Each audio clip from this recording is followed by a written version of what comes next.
2022 এবং 2023 সালে আমাদের ইতালি নিয়ে যাওয়ার নাম করে 8 লক্ষ, 8.5 লক্ষ, 9 লক্ষ, 6 লক্ষ, মানে যার কাছে যেভাবে পেরেছে উনি টাকা নিয়েছে। তারপর আমাদের ভুয়া নুস্খা, এই ভুয়া নুস্খা আমাদের সকলকে দিয়েছে। আমরা ইতালি এম্বাসিতে জমা দিলে তারা বলে এগুলো যে সবই ভুয়া কাগজ। পরবর্তীতে আমরা কারোর সাথে যোগাযোগ করলে বলে না কাগজ ঠিক আছে। আমরা বললাম কি যে ইতালি এম্বাসি বলছে ভুয়া, আপনি কিভাবে বলেন ঠিক আছে? তারপর বলে আমাদেরকে 2025 সালে ডিসেম্বরের মধ্যে তোদের টাকা দিয়ে দেবো। এখন পর্যন্ত আমরা ক্ষতিগ্রস্ত পরিবার কেউ কোনো টাকা পাচ্ছি না। সবাই ইতালি যার জন্য কালোকে টাকা দিয়েছিলাম 2023 এবং 2024 সালে।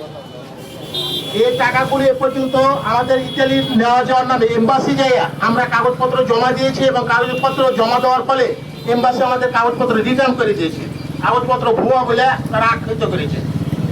কাগজপত্র ভুয়া আখ্যায়িত হলে তাকে আমরা বললাম যে আমাদের কাগজপত্র আখ্যায়িত হয়েছে ভুয়া বলে এম্বাসি থেকে রিটার্ন করতেছে, তো আমাদের টাকা পয়সা দিয়ে দাও। আমাদের টাকা পয়সার ব্যাপারে কোনো ধরনের কোনো কথাবার্তা বলে না। ফোন বন্ধ, ফোন রিং হয়, ফোন ধরে না। তার বাবার কাছে যায়, তার বাবা বলে আমি কিছু জানি না, আমি কোনো টাকার ডকুমেন্ট কিছুই জানি না। এখন আমরা ক্ষতিগ্রস্ত পরিবার আজকে এই জন্য সর্বভাবে মিলিত হয়েছি আমাদের ক্ষতিগ্রস্ত টাকা ওঠার জন্য।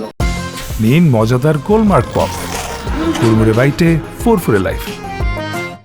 সে আমার কাছ থেকে মোট 8,50,000 টাকা নিয়েছে। 8,50,000-এর মধ্যে একটি টাকাও দেয়নি। তার পরিবারকে নিয়ে আমি থানায় বসেছিলাম, বললাম যে একটা সুস্থ সমাধান করে দেন। তার পরিবার বলছে, তার বাবা বলছে যে তার সাথে আমার কোনো যোগাযোগ নাই, ছেলের সাথে কোনো যোগাযোগই নাই। তো যোগাযোগ নাই থাকবে তো তার সেই অবস্থা কেন? সে তো বলতে পারে। আজকে যে অবস্থা আমরা দাঁড়িয়েছি আমাদেরও তো লজ্জা লাগছে। এটা আমারও জীবনযাপন, যারা টাকা দিয়েছে তাদের সত্যি খুব কষ্ট হচ্ছে। আমরা এর সুস্থ সমাধান চাই, তার যে করে তার একটা ব্যবস্থা করতে চাই আমরা। নাহলে আমাদের যে পরিবারগুলো ক্ষতিগ্রস্ত হয়েছে, আমরা আজকে দাঁড়িয়েছি এখানে, সামনের দিনে হয়তো আমরা ডিসি অফিসে দাঁড়িয়েবো, তারপর আরও অনেক পর্যন্ত হয় আমাদের। তো তারপরে সে আমাদের সাথে কথা বলছে না, এখন রিং ধরছে না। তাকে রিং দিলে বলে যে না, রিং সময় নাই, টাকা দিব না। অনেকে সে হুমকি দিচ্ছে অন্যভাবে। কাজে আমরা চাই এর সুস্থ সমাধান এবং এখান থেকে যেন আমরা পরিত্রাণ পাই। এই জন্য আমরা আজকে এখানে ক্ষতিগ্রস্ত পরিবার জানিয়েছি। আমাদেরকে প্রতারণা করেছে মোহাম্মদ কালু আলী, পিতা মোহাম্মদ রঘু মেম্বার চামাগ্রাম। প্রায় আমাদের অর্ধ কোটি টাকার মতন লুট করেছে। বিদেশের বাড়িতে কোটি টাকার বাড়ি কিনেছে।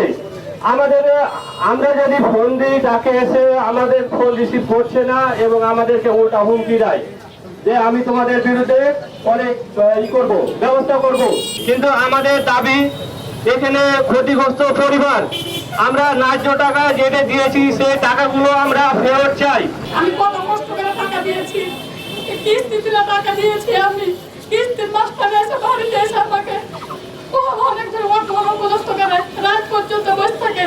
আমার ফোন না অফিস ভাষায় কথা বলে কিস্তির মাস্টার রয়েছে।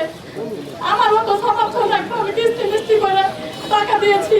কত কষ্ট করে টাকা দিয়েছি, আমি কত কষ্ট করে টাকা তুলছি। আর ওই আমাকে এখন বলছে যে তুমি টাকা দিয়েছো। কাল লোভরা বলেন কি তুমি টাকা ছেলেটা যেতে পারলে বলে চলুন আমার বাড়িতে দেখেন কি অবস্থা। আমার বাড়ির লেগে আমার ছেলে ধরে কিলো বানাই বাইরে থাকে, ঘোরা থাকে। আমার বাড়িতে একটা বাথরুম নাই, কোন আমার হাইসেল টাওয়ার লাগে সব কিছু আমার ভাইয়ে চুলে পড়ে গেছে, কিছু রাখো। আর 10 লাখ টাকা দিয়ে আমাকে আজ এই অবস্থা